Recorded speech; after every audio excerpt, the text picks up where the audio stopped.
क्या देश में अब प्लास्टिक के नोटों का चलन शुरू होगा? क्या कागज के नोट बाजार से गायब हो जाएंगे? क्योंकि आरबीआई गवर्नर ने प्लास्टिक के नोटों को लेकर बड़ा बयान दिया है। आरबीआई के मुताबिक देश में प्लास्टिक के नोटों को लाने की तैयारी चल रही है। ऐसे में सवाल है कि आखिर पुराने कागज के नोटों का फिर क्या होगा? इन्हीं सभी सवालों के जवाब जानते हैं इस रिपोर्ट के जरिए। कागज के नोटों को अलविदा कहने का वक्त आ गया है। भारत में जल्द चलेंगे चमचमाते प्लास्टिक के नोट। आपके हाथ में मौजूद कागज के नोट कब गायब हो जाएं, कुछ कहा नहीं जा सकता। ऐसा हम क्यों कह रहे हैं, इसकी वजह भी आपको बताएंगे। देश में एक बार फिर से पॉलीमर या प्लास्टिक के नोट की चर्चा हो रही है।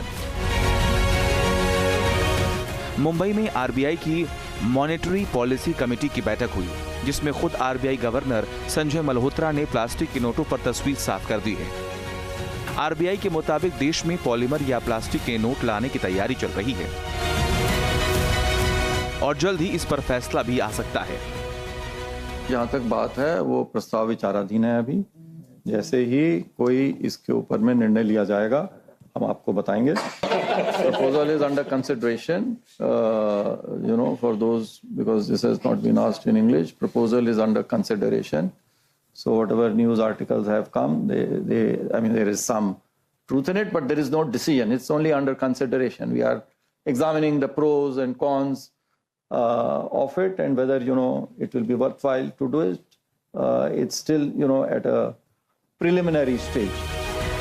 तो चलिए सबसे पहले आपको बताते हैं आखिर प्लास्टिक के नोट कागज के नोटों की तुलना में बेहतर कैसे होते हैं। पेपर करेंसी के मुकाबले प्लास्टिक के नोट ज्यादा टिकाऊ होते हैं। प्लास्टिक के नोटों पर गंदगी और नमी का असर कम होता है। इनकी ज्यादा लंबी उम्र की वजह से बार बार नोट छापने की जरूरत कम हो जाती है। हालांकि शुरू में प्लास्टिक नोटों को बनाने में खर्च ज्यादा आएगा, लेकिन साल दर साल जब उन नोटों को बदलने की जरूरत नहीं होगी तो इसकी लागत अपने आप कम हो जाएगी। ऐसा पहली बार नहीं है जब देश में प्लास्टिक के नोटों की चर्चा हो रही है। इससे पहले साल 2012 में पॉलीमर नोटों का टेस्ट भी किया गया था, लेकिन उस समय प्लास्टिक के नोटों का ट्रायल आगे नहीं बढ़ पाया। वजह साफ है, बार बार नोटों की छपाई पर खर्च ज्यादा आता है। इसीलिए अब सवाल सिर्फ ज्यादा करेंसी छापने का नहीं है, बल्कि इसके बजाय ज्यादा समय तक इसे कैसे चलाया जाए, आरबीआई का फोकस इस पर है। देश में साल दर साल नोटोट की छपाई पर होने वाले खर्च में उतार चढ़ाव आता रहता है। जैसे वित्त वर्ष 2024 और 25 में नोटों की छपाई पर कुल 6,372 करोड़ रुपए का खर्च आया था। हालांकि वित्त वर्ष 2025 और 26 में घटकर 4,875 करोड़ रुपए रह गया।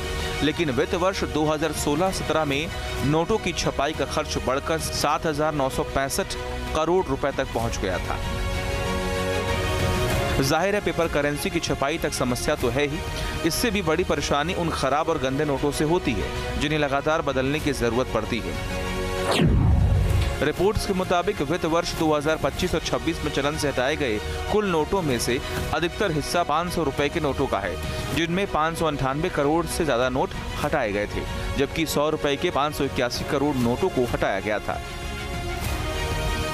ये वो नोट थे जो बाजार में चलने की स्थिति में नहीं थे, लेकिन प्लास्टिक के नोटों का अगर देश में चलन होता है तो कागज के नोटों के मुकाबले उनकी न सिर्फ उम्र ज्यादा होगी, बल्कि रखरखाव भी आसान होगा। भारत में प्लास्टिक नोटों की चर्चा कोई नई बात नहीं है। इससे पहले कई देशों में प्लास्टिक के नोटों का चलन है। ऑस्ट्रेलिया ने सबसे पहले प्लास्टिक के नोटों का चलन शुरू किया था।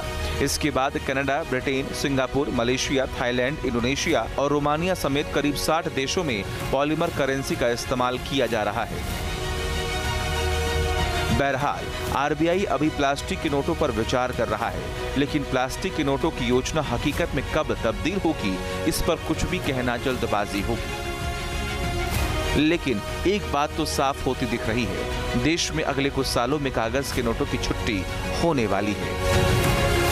Team news nation. आपके मोबाइल पर तुरंत आएगी ब्रेकिंग न्यूज। स्क्रीन पर सबसे पहले दिखेगी बड़ी खबर। देश दुनिया की हर खबर एक जगह।